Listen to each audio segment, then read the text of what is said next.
اگلی ہیڈنگ، رسول اللہ کا سب سے پہلا کلام۔ ہمیں خبر دی ابو عبداللہ محمد بن عبداللہ حافظ نے۔ اس نے عبداللہ بن عباس سے، وہ کہتے ہیں کہ حلیمہ بنت ابو زویب جس نے رسول اللہ کو دودھ پلایا تھا، وہ بیان کرتی تھی کہ انہوں نے جب رسول اللہ کا دودھ چھڑوا دیا تو انہوں نے اس وقت کلام کیا تھا جب میں نے سنا کہ وہ عجیب کلام کر رہے تھے۔ میں نے سنا وہ کہہ رہے تھے، اللہ اکبر کبیرہ والحمد للہ کثیرہ وسبحان اللہ بکرۃ و اصیلا۔ جب وہ ذرا بڑے ہو گئے تو وہ جب لڑکوں کو کھیلتے دیکھتے تو ان سے علیحدہ ہو جاتے تھے۔ ایک دن وہ مجھ سے کہنے لگے، اے امی، کیا ہوا؟ میرے بھائی دن بھر گھر میں نظر نہیں آتے۔ میں نے ان کو بتایا کہ میری روح آپ کے اوپر قربان جائے، وہ تو جو ہماری بکریاں ہیں نا، ان کو چرانے چلے جاتے ہیں۔ وہ صبح سے رات تک باہر رہتے ہیں، رات کو واپس آتے ہیں۔ یہ سن کر آپ کی آنکھوں میں آنسو امڈ آئے اور وہ رو دیے۔ پھر وہ کہنے لگے، امی میں پھر اکیلا یہاں پر کیا کروں گا؟ مجھے بھی اب ان کے ساتھ بھیج دیا کیجیے۔ میں نے کہا کہ کیا آپ اس بات کو پسند کرتے ہیں؟ بولے، جی ہاں۔ کہتی ہیں کہ جب صبح ہوئی تو میں نے ان کو تیل لگایا، سرما لگایا، اچھی قمیص پہنائی اور پھر میں نے سلیمانی منکے یا گھونگے یا یمنی کوڑیاں اٹھا کر نظر بد سے حفاظت کے لیے ان کے گلے میں لٹکا دیے۔ انہوں نے ایک لاٹھی اٹھائی اور اپنے بھائیوں کے ساتھ گھر سے باہر نکل گئے۔ چنانچہ وہ خوشی خوشی روزانہ جانے لگے۔ اسی دوران وہ ایک دن بکری کے بچوں کے ساتھ ہمارے گھروں کے پیچھے چلے گئے۔ جب دوپہر کا وقت ہوا تو یکایک میں کیا دیکھتی ہوں کہ میرا بیٹا زمرہ گھبرایا ہوا دوڑا آ رہا ہے۔ اس کی پیشانی سے پسینہ گر رہا ہے، اس پر حیرانی اور پریشانی سوار ہے اور وہ چیخ رہا ہے، اے ابا، اے اماں، میرے بھائی محمد کے پاس آ جاؤ، تم نہیں ملو گے اس سے مگر وہ مر چکا ہوگا۔ میں نے پوچھا کہ بات کیا ہے؟ بولا کہ ہم لوگ کھڑے ہوئے تھے، پتھر پھینک رہے تھے اور کھیل رہے تھے، اچانک اس کے پاس ایک آدمی آیا، اس نے اس کو اچک لیا ہمارے بیچ میں سے اور اس کو پہاڑ کی چوٹی پر لے گیا۔ ہم اس کی طرف دیکھتے رہ گئے۔ اس نے اوپر جا کر اس کا سینے سے لے کر زیر ناف کے بالوں کی حد تک چیر دیا۔ باقی مجھے نہیں پتا کہ اس کے ساتھ کیا ہوا ہے۔ میں نہیں سمجھتا کہ آپ لوگ اس کو مل سکو گے۔ ہاں، وہ مر چکا ہوگا۔ اگلی ہیڈنگ، شق صدر کا واقعہ۔ کہتی ہیں کہ ان کے والد اور میں دوڑے دوڑے ان کے پاس گئے۔ جب ہم ان کے پاس پہاڑی کی چوٹی پر پہنچے تو وہ بیٹھے ہوئے تھے، ان کی نگاہ اوپر کو اٹھی ہوئی تھی مگر وہ مسکرا رہے تھے۔ میں جا کر منہ کے بل ان پر گر پڑی اور ان کی آنکھوں کے درمیان بوسہ لیا اور میں نے کہا، میری روح تم پر قربان جائے، کس نے آپ کو ڈرایا ہے؟ وہ کہنے لگے، خبر ہے اے امی، میں ابھی ابھی کھڑا ہوا تھا اپنے بھائیوں کے ساتھ، میرے پاس اچانک 3 آدمی آئے۔ ایک کے ہاتھ میں چاندی کا کوزہ تھا، دوسرے کے ہاتھ میں سبز زمرد کا ایک تھال تھا، وہ برف سے بھرا ہوا تھا۔ انہوں نے مجھے پکڑ لیا اور وہ مجھے پہاڑ کی چوٹی پر لے آئے۔ انہوں نے نہایت ہی نرمی کے ساتھ مجھے پہاڑ پر لٹا دیا، پھر انہوں نے میرے سینے سے ناف کے نیچے تک چاک کر دیا۔ میں اس کی طرف دیکھ رہا تھا، مجھے نہ تو اس کا کوئی احساس ہوا اور نہ ہی کوئی درد ہوا۔ پھر اس شخص نے میرے پیٹ میں ہاتھ ڈال کر اس میں سے آنتیں وغیرہ نکال لیں، پھر اس نے ان کو اس برف کے ساتھ دھو دیا، مگر اس نے بڑی نرمی کے ساتھ دھویا ہے، پھر اس نے ان کو واپس اپنی جگہ رکھ دیا ہے۔ اب دوسرا اٹھا، اس نے پہلے والے سے کہا کہ آپ اس سے ہٹ جائیے، اللہ نے جو آپ کو اس کے بارے میں حکم دیا تھا آپ نے وہ کام پورا کر لیا ہے۔ وہ میرے قریب آیا، اس نے میرے پیٹ میں ہاتھ داخل کیا اور اس نے میرے دل کو باہر نکال کر چیرا اور اس میں سے ایک سیاہ نقطہ نکالا جو کہ خون سے بھرا ہوا تھا، اسے پھینک دیا اور کہنے لگا کہ تم میں یہ شیطان کا حصہ تھا تو اے اللہ کے حبیب۔ پھر اس نے دل کو ایک چیز کے ساتھ بھر دیا جو اس کے پاس تھی، پھر اس نے اس کو اپنی جگہ پر رکھ دیا ہے، پھر اس نے اس پر ایک نور کی مہر لگا دی ہے۔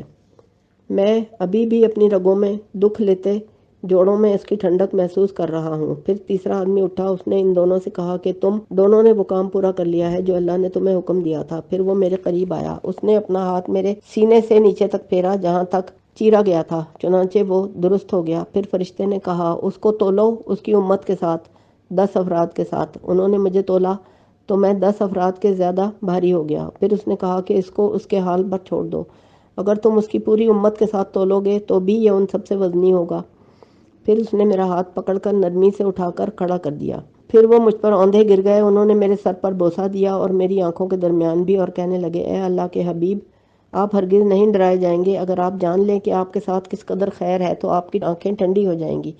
پھر وہ مجھے کھڑا ہوا اسی جگہ چھوڑ کر اوپر کو اڑنا شروع ہوئے اور دیکھتے ہی دیکھتے وہ آسمان کے پردوں میں داخل ہو گئے، اور میں ان کی طرف دیکھتا رہا اور دیکھتا رہوں گا۔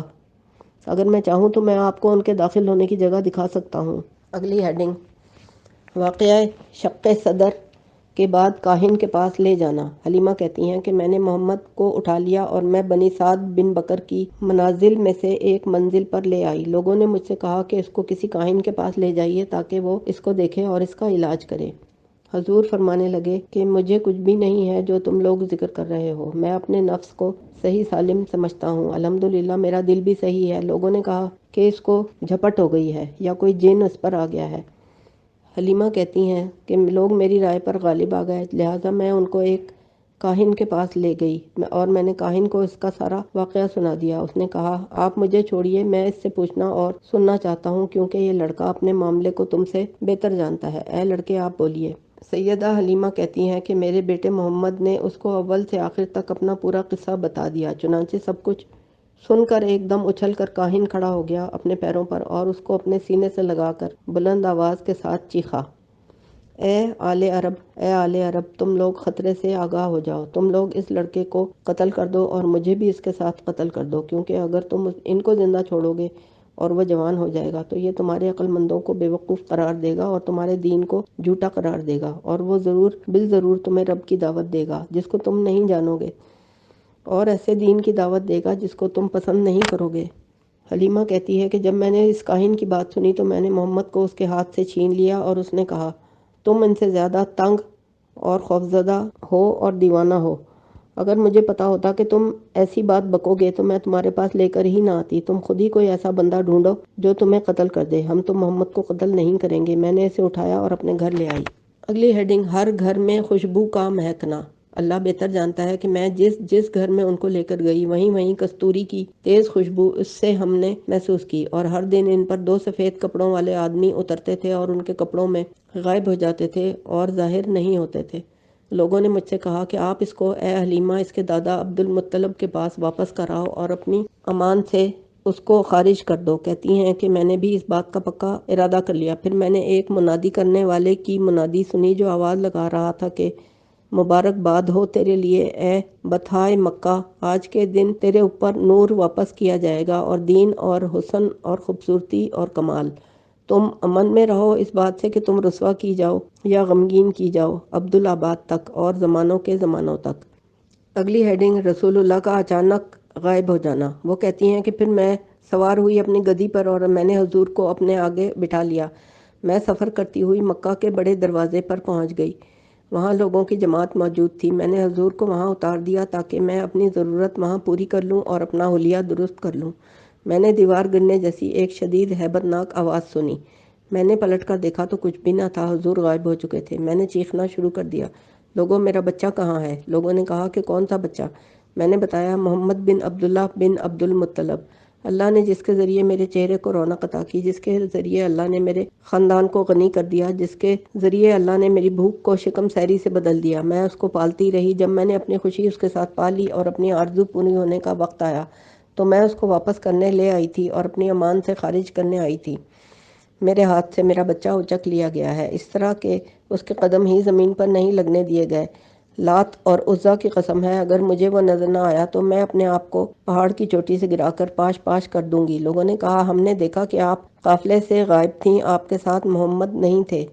کہتی ہیں کہ میں نے کہا ابھی تو وہ تم لوگوں کے سامنے موجود تھے۔ لوگوں نے کہا کہ ہم نے کچھ بھی نہیں دیکھا۔ جب انہوں نے مجھے مایوس کر دیا تو میں افسوس کے مارے اپنا ہاتھ اپنے سر پر رکھ کر بیٹھ گئی اور بین کرنے لگی، واہ محمدہ، واہ محمدہ، واہ واہ ولدہ۔ چنانچہ میں نے رو رو کر ارد گرد والوں کو صحیح رلا دیا، خود رو رو کر۔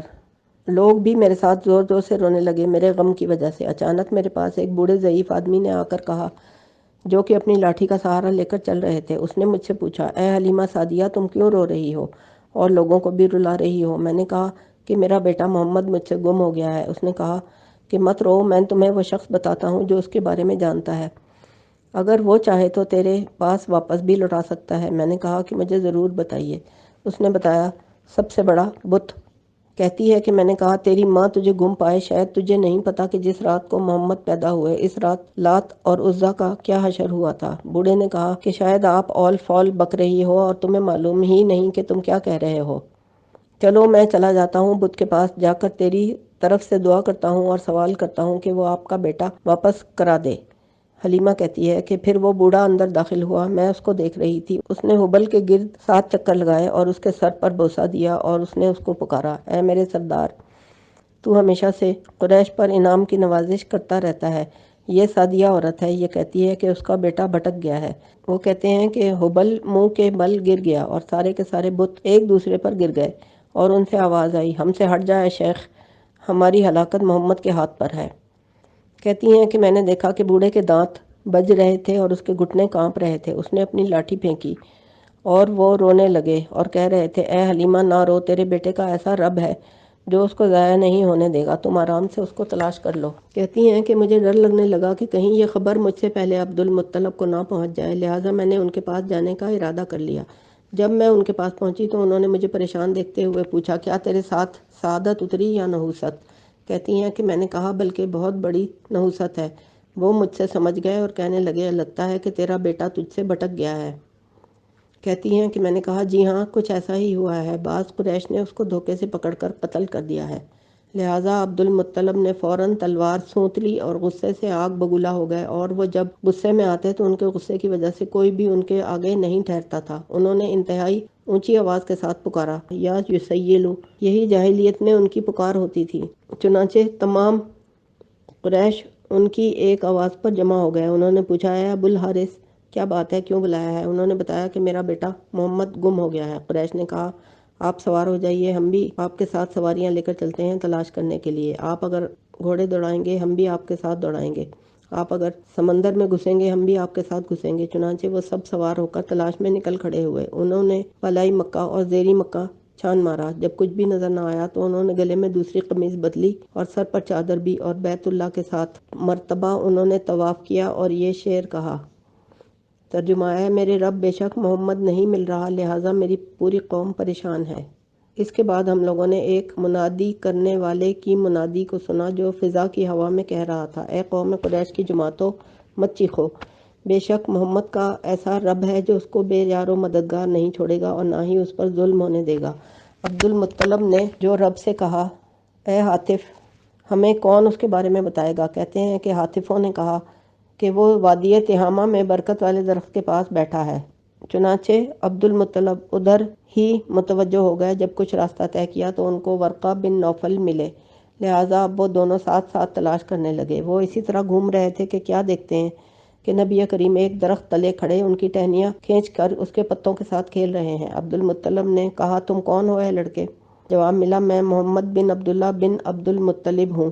عبد المطلب نے کہا، میری جان آپ پر قربان، میں آپ کا دادا عبد المطلب ہوں۔ آپ نے انہیں اٹھایا اور سینے سے لگایا اور ان کو بوسہ دیا اور ان کو سینے سے لگایا، اور اگلے لمحے وہ اپنے جذبات پر قابو نہ رکھ سکے اور رونے لگے۔ پھر انہوں نے حضور کو اپنے گھوڑے کی زین پر سوار کیا اور مکے میں لے آئے۔ سب لوگ بھی مطمئن ہو گئے اور قریش بھی مطمئن ہو گئے۔ اس خوشی میں عبد المطلب نے 20 اونٹ ذبح کیے اور بکریاں اور گائے ذبح کر کے لوگوں کو کھلایا اور تمام اہل مکہ کو کھانا کھلایا۔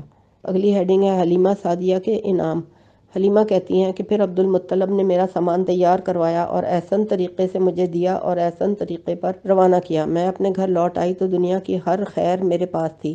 مجھے انہوں نے اس قدر دیا کہ میں اس عطیے کی حقیقت بیان نہیں کر سکتی۔ اس طرح محمد دادا کے پاس رہنے لگے۔ حلیمہ کہتی ہیں کہ میں نے عبد المطلب کو ایک ایک کر کے ساری باتیں بتا دیں، پھر انہوں نے ان کو سینے سے لگا لیا اور رونے لگے اور فرمایا، اے حلیمہ، میرے اس بیٹے کی بڑی شان ہوگی، میں یہی پسند کرتا ہوں کہ میں بھی اس زمانے کو پالوں۔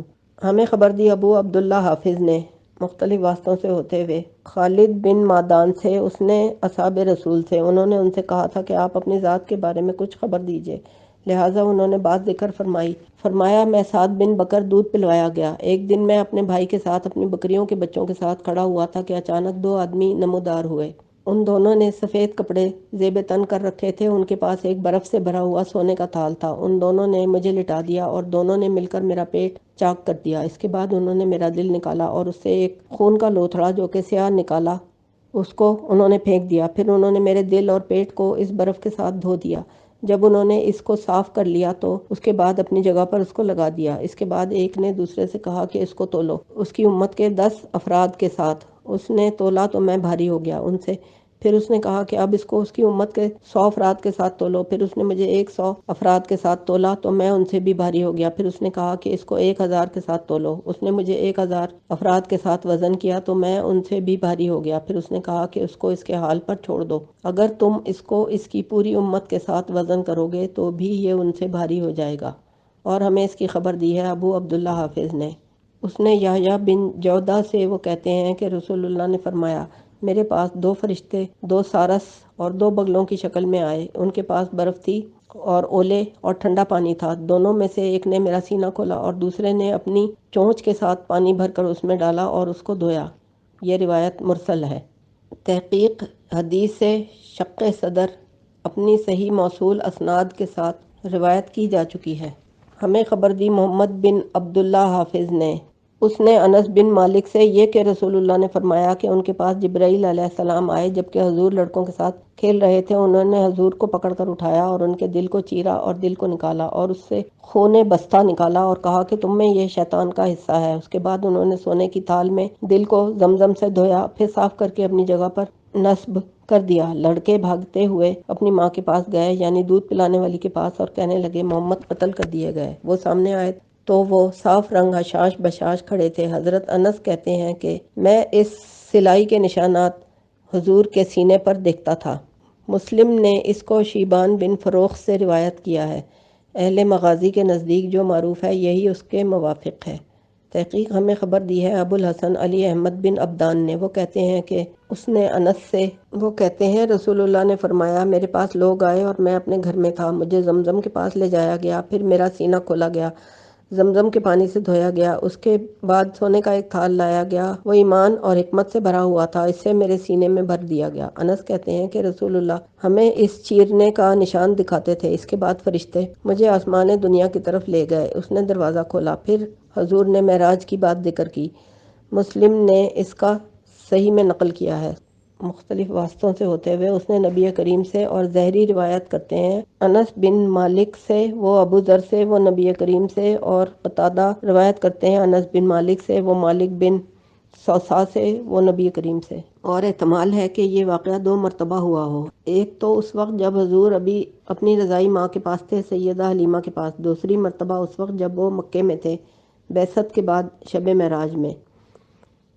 اگلی ہیڈنگ، صوبیہ ابو لہب کی لونڈی کا رسول اللہ کو دودھ پلانا۔ صوبیہ ابو لہب بن عبد المطلب کی لونڈی نے بھی رسول اللہ کو دودھ پلایا تھا، ابو سلمہ بن عبد الاسد مخزومی کے ساتھ۔ ہمیں خبر دی ابو عبداللہ حافظ نے مختلف واسطوں سے، ام حبیبہ ابو سفیان کی بیٹی نے اس کو خبر دی ہے کہ اس نے کہا کہ میں نے کہا یا رسول اللہ آپ میری بہن یعنی ابو سفیان کی بیٹی سے نکاح کر لیں۔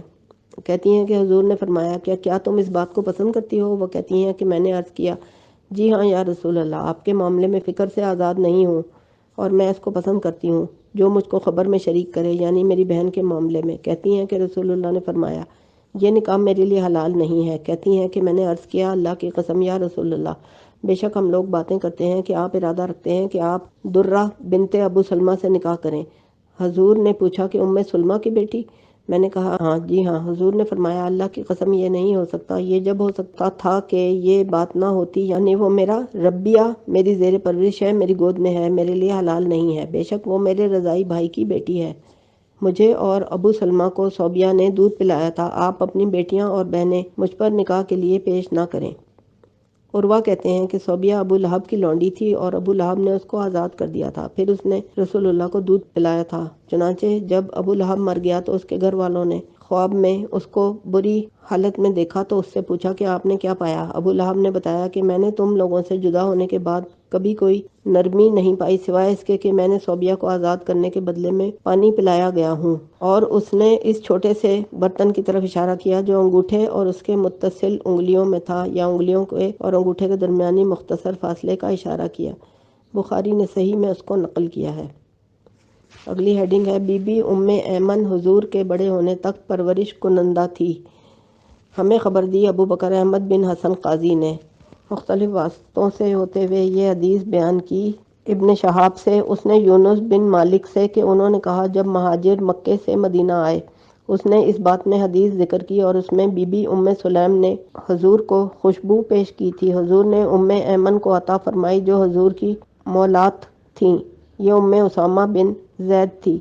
ابن شہاب نے کہا ام ایمن ام اسامہ بن زید کی خاص بات یہ تھی کہ وہ عبداللہ بن عبد المطلب کی لونڈی تھی، اور وہ حبشہ سے تھی۔ جب سیدہ آمنہ نے رسول اللہ کو جنم دیا آپ کے والد کی وفات کے بعد، تو یہی ام ایمن حضور کی پرورش کرتی رہی تھی، یہاں تک کہ حضور بڑے ہو گئے تو آپ نے ان کو آزاد کر دیا۔ پھر ان کا نکاح زید بن حارثہ کے ساتھ کر دیا تھا۔ ان کی وفات حضور کی وفات کے 5 ماہ بعد ہوئی تھی۔ مسلم نے اس کو روایت کیا ہے صحیح میں ابو طاہر سے۔ چیپٹر 11 رسول اللہ صلی اللہ علیہ وآلہ وسلم کے اسماء گرامی کا ذکر۔ ارشاد باری تعالیٰ ہے، نمبر 1، محمد اللہ کے رسول ہیں اور ان کے ساتھی کفار پر انتہائی سخت ہیں اور آپس میں شفیق ہیں۔ نمبر 2، اور میں بشارت دینے والا ہوں اس رسول کی جو میرے بعد آئے گا، اس کا نام احمد ہے۔ ہمیں حدیث بیان کی ابو عبداللہ حافظ نے بطور املا کے۔ وہ کہتے ہیں کہ ہمیں مختلف واسطوں سے ہوتے ہوئے اس نے کندیر بن سعید سے، اس نے اپنے والد سے، وہ کہتے ہیں کہ میں نے دور جاہلیت میں حج کیا۔ میں نے ایک آدمی کو دیکھا جو طواف کر رہا تھا اور وہ یہ اشعار پڑھ رہا تھا، اے میرے رب، اب میرے سوار محمد کو واپس کیجئے، اے رب اس کو میرے پاس واپس بھیجیے اور محمد پر احسان کیجئے۔ اور اس کے علاوہ دیگر نے یوں کہا ہے، ردہ۔ میں نے پوچھا کہ وہ کون ہے؟ اس نے کہا کہ جناب عبد المطلب بن ہاشم نے اپنے پوتے محمد کو اپنے اونٹوں کی تلاش میں بھیجا تھا، اور اس سے قبل جب بھی ان کو ضرورت سے بھیجتے تھے تو اس میں وہ کامیاب جلدی واپس آ جاتے تھے۔ اس مرتبہ وہ کافی لیٹ ہو گئے تھے۔ پھر حضور اونٹوں کو لے کر ہی پہنچے تو انہوں نے محمد کو گلے سے لگا لیا اور کہنے لگے، اے بیٹے، میں آپ کے غائب ہونے پر اتنی بار گھبراتا ہوں جس قدر کسی اور چیز پر ہرگز پریشان نہیں ہوتا۔ اللہ کی قسم میں آپ کو آئندہ کسی حاجت کے لیے نہیں بھیجوں گا، اور نہ ہی آج کے بعد آپ مجھ سے جدا ہوں گے کبھی۔ اگلی ہیڈنگ، قریش کی گالیوں سے بچنا۔ ہمیں خبر دی ابو الحسن محمد بن حسین بن فضل قطان نے بغداد میں۔ وہ کہتے ہیں کہ مختلف واسطوں سے ہوتے ہوئے اس نے ابو ہریرہ سے، وہ کہتے ہیں کہ رسول اللہ نے فرمایا، کیا آپ لوگ حیرت نہیں کرتے اس بات سے کہ اللہ تعالیٰ قریش سے گالی کو اور لعنت کو کیسے پھیر دیتے ہیں اور لعنت کرتے ہیں، اور جبکہ میں وہ نہیں ہوں بلکہ میں تو محمد ہوں۔ بخاری نے اس کو روایت کیا صحیح میں علی بن عبداللہ سے، اس نے سفیان سے۔ اور ہمیں خبر دی ہے ابو الحسن بن فضل سے، وہ کہتے ہیں کہ ہمیں مختلف واسطوں سے ہوتے ہوئے ان کو محمد بن حبیب بن مطعم نے اپنے والد سے، وہ کہتے ہیں کہ میں نے رسول اللہ سے سنا، وہ فرماتے تھے کہ بے شک میرے کئی نام ہیں، میں محمد ہوں، میں احمد ہوں، میں ماہی ہوں، میں وہ ہوں کہ اللہ نے میرے ساتھ کفر کو مٹا دیا ہے، اور میں حاشر ہوں، یعنی قیامت میں لوگ جس کے قدموں میں جمع کیے جائیں گے، اور میں عاقب ہوں، آخری نبی جس کے بعد کوئی نبی نہ ہو۔ بخاری نے اس کو صحیح میں نقل کیا ابن یمان سے۔ مسلم نے اس کو روایت کیا ابن حمید سے۔ اس کو روایت کیا حدیث مالک بن انس سے، اس نے زہری سے۔ مجھے خبر دی ابو الحسین علی بن عبداللہ بن بشران عدل نے۔ وہ کہتے ہیں کہ میں نے رسول اللہ سے سنا تھا، فرماتے ہیں کہ بے شک میرے متعدد نام ہیں، میں احمد ہوں، میں محمد ہوں، میں ماہی ہوں، میں وہ ہوں کہ اللہ نے میرے ذریعے کفر کو مٹا دیا ہے، اور میں حاشر ہوں، لوگ میرے قدموں میں جمع کیے جائیں گے، اور میں عاقب ہوں۔ کہتے ہیں کہ میں نے زہری سے کہا کہ عاقب کیا ہوتا ہے؟ انہوں نے فرمایا کہ وہ جس کے بعد کوئی نبی نہ ہو۔ مسلم نے اس کو روایت کیا ہے صحیح میں اس نے زہری سے، اور انہوں نے حدیث میں فرمایا کہ میں عاقب ہوں جس کے بعد کوئی نہ ہو، اور اللہ تعالیٰ نے آپ کا نام رؤوف اور رحیم بھی رکھا ہے۔ ہمیں خبر دی ابو عبداللہ حافظ نے۔ ان کو ابن شہاب سے، وہ کہتے ہیں کہ رسول اللہ نے فرمایا، الخ، اور مسلم نے روایت کیا ہے حرملہ سے۔ احتمال ہے کہ لفظ عاقب کی تفسیر زہری کے قول سے ایسے ہو جیسے اس کو محمد نے بیان کیا ہے، اور ان کا قول کہ اللہ نے حضور کا نام رؤوف رحیم رکھا ہے، یہ زہری کے قول میں سے ہے۔ ہمیں حدیث بیان کی ابو الحسن محمد بن حسین بن داؤد علوی نے، اور ان مختلف واسطوں سے ہوتے ہوئے اس نے اپنے والد سے، اس نے رسول اللہ سے کہ حضور نے فرمایا، میرے 5 نام ہیں، میں محمد ہوں، میں احمد ہوں، میں ماہی ہوں، وہ ہوں کہ اللہ نے میرے ساتھ کفر کو مٹایا ہے، اور میں حاشر ہوں، وہ کہ جس کے قدموں میں اللہ تعالیٰ تمام لوگوں کو جمع کریں گے، اور میں عاقب ہوں، یعنی ختم کرنے والا۔ اس کو روایت کیا ہے نافع بن جبیر بن مطعم نے اپنے والد سے۔ اس نے ان ناموں کو خاتم کے ساتھ 6 شمار کیے ہیں۔ ہمیں خبر دی محمد بن حسین قطان نے بغداد میں مختلف واسطوں سے ہوتے ہوئے ان کو نافع بن جبیر بن مطعم نے اپنے والد سے۔ وہ کہتے ہیں میں نے سنا نبی کریم فرماتے تھے، میں محمد ہوں، میں احمد ہوں، میں حاشر ہوں، ماہی ہوں، اور خاتم ہوں، اور عاقب ہوں۔ ہمیں خبر دی ابو الحسن علی بن احمد بن عبدان نے۔ ان کو ثابت بن جبیر بن مطعم سے کہ وہ عبد الملک بن مروان کے پاس پہنچے تو عبد الملک نے ان سے کہا کہ کیا آپ رسول اللہ کے نام یاد رکھتے ہیں؟ جو جبیر بن مطعم شمار کرتے ہیں، انہوں نے بتایا کہ جی ہاں وہ 6 ہیں: محمد، احمد، حاتم، حاشر، عاقب، ماہی۔ بہرحال حاشر اس لیے ہیں کہ قیامت کے ساتھ ساتھ بھیجے گئے ہیں تمہارے لیے ڈرانے والے عذاب شدید سے پہلے پہلے۔ بہرحال عاقب اس لیے ہیں کہ وہ انبیاء کے عقب میں آئے ہیں، اور وہ ماہی اس لیے ہیں کہ اللہ تعالیٰ ان کی اتباع کی وجہ سے ہر اس شخص کے گناہوں کو مٹا دیتے ہیں جو ان کی اتباع کرتا ہے۔ ہمیں خبر دی ابو بکر بن فورک نے، اس نے ابو موسیٰ سے، وہ کہتے ہیں کہ حضور نے ہمیں اپنے نام رکھے ہوئے بتائے تھے، فرمایا کہ میں محمد ہوں، احمد، حاشر، مقفع، نبی التوبہ، نبی الملحمہ۔ یہ الفاظ ہیں حدیث اعمش کے، اور مسعودی کی روایت میں ہے کہ رسول اللہ نے ہمیں اپنے نام بتائے تھے، ان میں سے کچھ نام ہم نے یاد کیے، پھر ان کو ذکر کیا۔ مسلم نے اس کو روایت کیا ہے صحیح میں اسحاق بن ابراہیم سے۔ ہمیں خبر دی ابو القاسم زید بن ابو ہاشم علوی نے کوفے میں، اس نے ابو صالح سے، وہ کہتے ہیں کہ رسول اللہ نے فرمایا تھا، حقیقت یہ ہے کہ میں تحفہ دی ہوئی رحمت ہوں۔ یہ روایت منقطع ہے اور بطور موصول بھی مروی ہے۔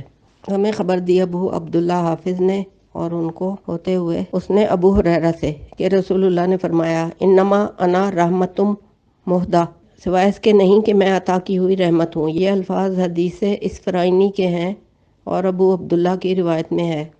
ہمیں خبر دی ابو عبداللہ حافظ نے، اے فلاں آدمی محمد رسول اللہ، ہم نے آپ کے اوپر قرآن اس لیے نازل نہیں کیا تاکہ آپ مشکل میں پڑ جائیں، کیونکہ حضور رات رات بھر پیروں پر کھڑے ہو کر گزار دیتے تھے عبادت کرتے کرتے۔ یہ لغت ہے، اک کی لغت ہے۔ اگر آپ کسی اکی سے کہیں یا رجلم تو وہ آپ کی طرف توجہ نہیں کرے گا، اور آپ جس وقت اس کو یوں کہیں تاہا تو وہ آپ کی طرف توجہ کرے گا۔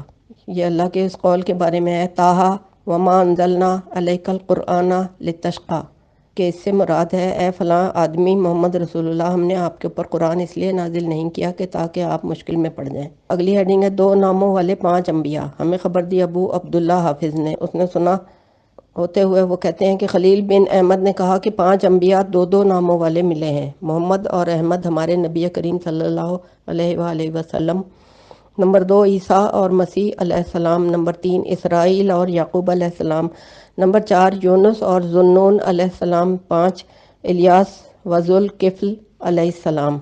ابو زکریا نے کہا کہ ہمارے نبی کریم کے قرآن کے 5 نام ہیں: محمد، احمد، عبداللہ، طٰہٰ، یاسین۔ اللہ تعالیٰ نے ارشاد فرمایا، نمبر 1 محمد رسول اللہ صلی اللہ علیہ وآلہ وسلم، نمبر 2 ومبشرم برسول یاتی من بعد اسمہ احمد۔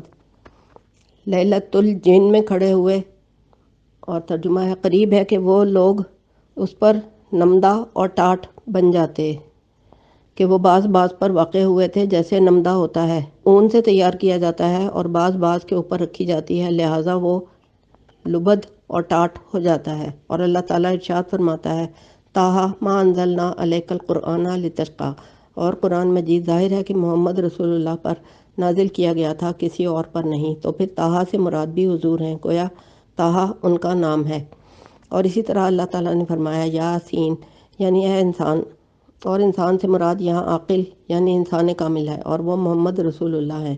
یاسین کہہ کر فرمایا، انکا لمن المرسلین، کہ آپ رسول ہیں۔ میں نے کہا کہ اس کے علاوہ بعض اہل علم نے اضافہ کیا ہے اور یوں کہتے ہیں کہ اللہ تعالیٰ نے قرآن میں حضور کے نام یہ رکھے ہیں: رسول، نبی، امی، شاہد، مبشر، نذیر، داعی الی اللہ، سراج المنیر، رؤوف، رحیم، نذیر، مبین، مذکر، رحمت، نعمت، ہادی، عبد، صلی اللہ علیہ وسلم، تسلیماً کثیرہ۔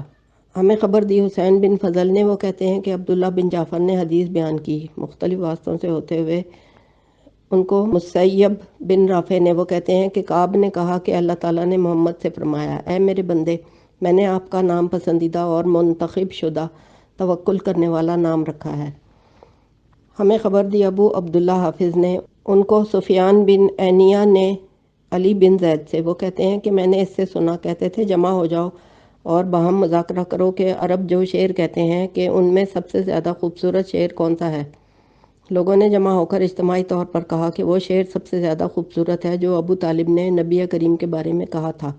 ترجمہ: یہ بات انتہائی مشکل تھی کہ آپ کے نام کی بابت کوئی ایسی فیصلہ کن بات کہی جائے جو آپ کی ذات اور نام کے شایان نشان جلا اور وضاحت کا کام دے سکے۔ تو یہ بات معقول لگتی ہے کہ عرش بری کا مالک محمود ہے اور یہ صاحب رسالت محمد ہے۔ اور اس کو روایت کیا ہے مسیب بن واضح نے سفیان سے، اور انہوں نے کہا تاکہ وہ اس کو جلا بخشے یا اس کو جلالت عطا کرے۔